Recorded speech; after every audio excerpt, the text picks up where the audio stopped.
శ్రీ దుర్గా భవానీ జ్యోతిష్యాలయం అమ్మవారి ఉపాసకులు లక్ష్మణ్ రాజ్ లక్ష్మీ దుర్గ గారు ముఖం హస్తరేఖల సహాయంతో పూర్వజన్మ దగ్గర నుండి ప్రస్తుత జన్మ వరకు మీ జీవిత రహస్యాన్ని చెప్పగలరు. వివాహం, విద్య, సంతానం, ఆరోగ్యం, విదేశీయానం, కోర్టు సమస్యలు, వ్యాపార సమస్యలు, దాంపత్య సమస్యలు మరియు మీ భవిష్యత్తుకు సంబంధించిన సకల సమస్యలకు మా వద్ద పరిష్కారం చూపబడును. దుష్టపీడ దోష, కాలసర్పదోష, నరఘోష అన్ని సమస్యలకు 100% శాశ్వత పరిష్కారం. Mobile number 9346705567.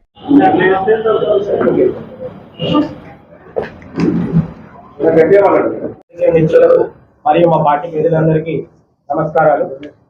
అందరికీ కూడా తెలిసిన విషయమే, ఎవరు ఏ రకంగా మాట్లాడినా కూడా భారతీయ జనతా పార్టీ సంస్కారం ఉన్న పార్టీగా, క్రమశిక్షణ గల పార్టీ కార్యకర్తలుగా మేము చేసినటువంటి ఎన్నికలకు మేము పనిచేసినాము. మేము ఉన్న సభ్యులం, మా బలంతోనే మేము పోటీ చేసినాం. ఎవరిని మేము అడగడం కానీ లేదా ఎవరికి మేము సహకరించడం కానీ జరగలేదు. అది పూర్తి స్థాయిలో అవగాహన వ్యక్తులకు మాత్రమే తెలుస్తుంది. ముఖ్యంగా ఏంటంటే పాత్రికేయ మిత్రులందరికీ కూడా దీనిపైన స్పష్టత ఉంది. వాళ్ళు మీరు అందరూ చూస్తుండగానే ఎన్నిక జరిగింది, ఎక్కడో చాటుగా ఎన్నిక జరిగింది, కెమెరాలు లేవు, ఏం లేకుండా మేము ఎవరైతే ఆరుగురం ఉన్నామో ఆరుగురమే చైర్మన్ కు పోటీ చేసినాం. అదే విధంగా వైస్ చైర్మన్ కి కూడా పోటీ చేసినాం. మా పార్టీకి ఉన్న బలం ద్వారానే మేము వాళ్ళ విశ్వాసంతో మేము ఈ రోజు వైస్ చైర్మన్ ని దక్కించుకోవడం జరిగింది. ఇదే విధంగా ప్రజల సంక్షేమం కోసం, కోటగిరి పట్టణ అభివృద్ధి కోసం ఎక్కడ ఏ నిర్ణయం తీసుకోవాల్సి వచ్చినా దానికి కట్టుబడి ఉంటామని చెప్పేసి మీ ద్వారా తెలియజేయడం జరుగుతుంది. మరి ఆనాడు 2 సీట్లతో ప్రారంభమైనటువంటి భారతీయ జనతా పార్టీ ప్రస్థానం ఈరోజు ప్రపంచ దేశాలనే ఒక అత్యధిక సభ్యత్వం కలిగిన దేశం. ఈ భారతదేశ ప్రధాని ఈ మొత్తం ప్రపంచంలోనే ఒక శక్తివంతమైన నాయకులు అందించినటువంటి పార్టీ భారతీయ జనతా పార్టీ.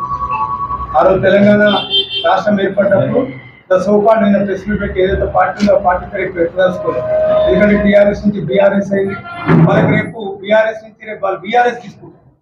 ఎందుకంటే పార్లమెంట్ ఎన్నికల తర్వాత వాళ్ళ పార్టీల నాయకులు కానీ కార్యకర్తలు మిగిలిన ఎనీ స్పెసిఫైడ్ ప్రిన్సిపల్స్ అంటే సిద్ధాంతాలకు కట్టుబడినటువంటి పార్టీ 2 సీట్లు తెలంగాణ వచ్చిందంటే ఆ రోజు ఆ పార్లమెంట్ బిల్ పెట్టిన రోజు కూడా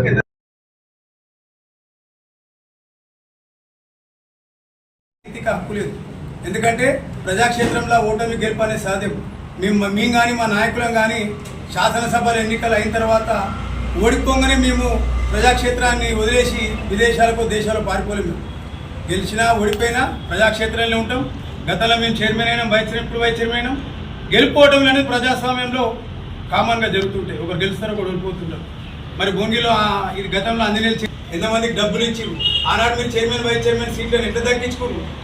ఇవాళ చైర్మన్ వైస్ చైర్మన్ కు 35 మందిలో 31 మంది సంతకాలు పెట్టి అవిశ్వాసం ఇస్తే ఆ 31 మందిలో మీరు 4 చైర్మన్ వైస్ చైర్మన్ కి 2 తప్ప 20 మంది సంతకాలు మీయవనే.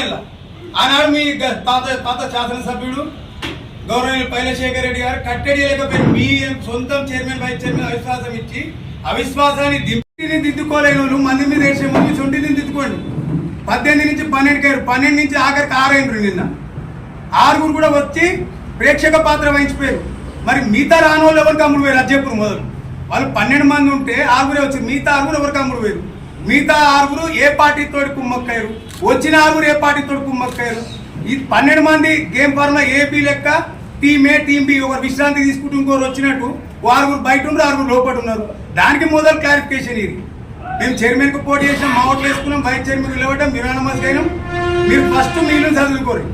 మీకు ప్రజలు గుణపాఠం చెప్పారు శాసనసభ ఎన్నికలలో, రేపు రానున్న పార్లమెంట్ ఎన్నికలలో కూడా మంచి గుణపాఠం చెప్తారు. మీరు త్వరలోనే, ఇంకా టైం కూడా ఎక్కువ లేదు, ఇంకా 1 or 2 months లో you are going to take PRS. Thank you. నమస్కారం. నిన్నటి జరిగినటువంటి విషయము బీఆర్ఎస్ పార్టీ వాళ్ళు ప్రెస్ మీట్ పెట్టి మమ్మల్ని విమర్శించే నైతిక హక్కు వాళ్ళకు మొదట లేదని ఈ సందర్భంగా తెలియజేస్తూ ఉన్నాం. మేము బొర్ర రాకేష్ను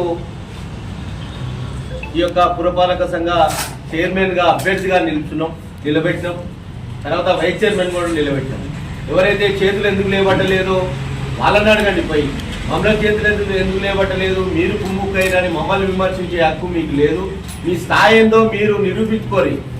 ఎవరినో అని భారతీయ జనతా పార్టీని అనే నైతిక హక్కు మీకు మొదట లేదు. ఒకవేళ ఉన్నట్టయితే మీ యొక్క మాజీ ఎమ్మెల్యే గారిని భువనగిరి నడిబొట్టున ఈ 10 సంవత్సరాల నుంచి ఏం అభివృద్ధి చేసిండు, ఏ ఊళ్ళో అభివృద్ధి చేసిండు, కనీసం ఒక మురికి నీళ్లను కూడా సాఫ్ సఫాయి చేయలేనటువంటి పార్టీ మీది. ఈ యొక్క గుణాది గారి కాలువ మన వెంకనే ఉంటుంది. అనాయపురం నుంచే పారుదల పారుతుంది. గుణాది గారి కాలువ నీళ్లను కూడా సస్యశ్యామలంగా మార్చలేని దౌర్భాగ్య పరిస్థితి మీ ఎమ్మెల్యేది. సాగునీరు ఏ రైతుకు అందించలే. గత 2 సంవత్సరాలు 3 సంవత్సరాల నుంచి వర్షాపాతం నమోదు కాక రైతన్నలు ఈ రోజు నుండి అంత వరంతా ఎండిపోతుంది.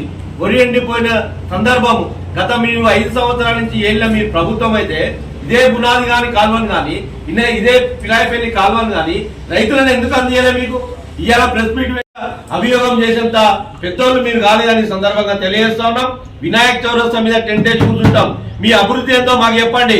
మేము ఏ ఊరికి ఏ గ్రామ పంచాయతీకి నిధులు ఎన్ని ఇచ్చినాం, ఏ శ్మశాన వాటికకు నిధులు ఎన్ని ఇచ్చినాం, ఏ యొక్క మండలానికి ఎన్ని కోట్లు ఇచ్చినాం, మేము భారతీయ జనతా పార్టీ పక్షాన దేశం నుంచి నిధులు ఎన్ని ఇచ్చినాం, ఏ మండలానికి ఎన్ని కోట్లు ఇచ్చినామో చెప్పగలుగుతాం. ఒక్క గ్రామ పంచాయతీ బిల్డింగ్లకు 12 లక్షలు 15 లక్షలు. రైతు వేదిక మాదే, శ్మశాన వాటిక మాదే, రోడ్లు మాయే, నీళ్లు మాయే, స్వచ్ఛ భారత్ కింద ప్రతి ఊరికి ఒక ట్రాక్టర్ మాయే. మేము ఇవ్వని ఊరు లేదు, మేము విజయన్ మండలం లేదు. ఈ సందర్భంగా తెలియజేస్తున్నాం, ఖబర్దార్. మా మీద విమర్శించినటువంటి మిత్రులకు మేము ఒకటి చెప్తున్నాం, మీరు మీ ఇల్లు సరిదిద్దుకోండి, కానీ మమ్మల్ని అడిగే నైతిక హక్కు మీకు లేదని ఈ సందర్భంగా తెలియజేస్తూ, మీరు చేసిన అభివృద్ధి కానీ మేము ఇచ్చిన నిధులు కానీ ఇద్దరం వినాయక చవితి మీద భారతీయ జనతా పార్టీ పక్షాన మా వైస్ చైర్మన్ కు అయిన సందర్భంగా మీరు వస్తారా చర్చకు, మేము రావాలన్నా చర్చకు అని ఈ సందర్భంగా తెలియజేస్తూ నాకు ఈ అవకాశం ఇచ్చిన పెద్దలకు ధన్యవాదాలు. పాత్రికేయ మిత్రులకు నమస్కారం. మున్సిపల్ చైర్మన్ గా వైస్ చైర్మన్ గా అందులో ఒకటి వైస్ చైర్మన్ గా మేము ఏకాగ్రీవం వెనుక జరగడం జరిగింది. కొన్ని పార్టీలు అందులో ముఖ్యంగా భారత రాష్ట్ర సమితి బీఆర్ఎస్ పార్టీ దయ్యాలు వేదాలుగా పాట పాడుతున్నట్టు నిన్న బీజేపీ కాంగ్రెస్ పార్టీ ఒక్కటైందని చెప్పేసి వాళ్ళు ఏదో తప్పుడు ప్రచారం చేస్తున్నారు, పట్టణ ప్రజలు తప్పు పట్టిస్తున్నారు. అసలు ఈ చైర్మన్ వైస్ చైర్మన్ ప్రక్రియ అవిశ్వాసం పెట్టిందే బీఆర్ఎస్ పార్టీ వాళ్ళు పెట్టిందే. వాళ్ళ పార్టీలో సఖ్యత లేక వాళ్ళను ఉన్న పార్టీ చైర్మన్ వైస్ చైర్మన్ గద్దె దింపి ఇవాళేదో మా పార్టీ మీద జ్ఞానము శీలతో ఏకత అన్నట్టు మాట్లాడి మా పార్టీ మీద ఏదో బురద జల్లే ప్రయత్నం చేస్తున్నారు. అంతేందుకు నిన్న వాళ్ళు 12 మంది సభ్యులు ఉన్నా కానీ వాళ్ళు పోటీ చేయలేని దిక్కులేని పరిస్థితి ఏర్పడింది. మేము ఎవరితోని ఏ పార్టీతోని మేము చేతులు లేపలేదు. ఈ బీఆర్ఎస్ కానీ కాంగ్రెస్ పార్టీ కానీ మేము మాకున్న 6 ఓట్లతోటే మేము పోటీ చేయడం జరిగింది. చైర్మన్ గా 6 ఓట్లు వచ్చినాయి. తదుపరి వైస్ చైర్మన్ గా పోటీ చేస్తే వాళ్ళ పార్టీ వాళ్ళు ఎవరు ఏ పార్టీ వాళ్ళు చేతులు లేపకపోవడం వల్ల అక్కడ ఉన్న రిటర్నింగ్ అధికారి గారు నన్ను వైస్ చైర్మన్ గా ఏకగ్రీవం ఎన్నుకోవడం జరిగింది. అంతే తప్ప కానీ మేము లోపాకారం కానీ బయట కానీ ఎలాంటి ఏ పార్టీతోనూ ఒప్పందం జరగలేదు. ఎట్టి పరిస్థితిలో బీఆర్ఎస్ పార్టీలకు ఒక్కటే హెచ్చరిస్తున్నాం, మీ దాంట్లో మీకు సఖ్యత లేక మా మీద ఏదో మీరు అభియోగాలు వేయడం సరికాదు. మీకు తలాతోక మీది మునిగిపోయినావా? ఎట్టి పరిస్థితిలో మమ్మల్ని మా పార్టీని కానీ మా పార్టీ నాయకులను కానీ ఏ విధమైన ఎక్కడ కానీ మాట్లాడితే మిమ్మల్ని ఎక్కడ అడ్డుకుంటామని చెప్తున్నాము. మీ పార్టీ ఏదో ఫస్ట్ మీకున్న సంఖ్య ఏంది, మీ కథ ఏంది మీరు చూసుకోండి. అంతేగాని బీజేపీ పార్టీ మీద ఎలాంటి ఆరోపణలు చేస్తే మాత్రం సహించేది లేదు.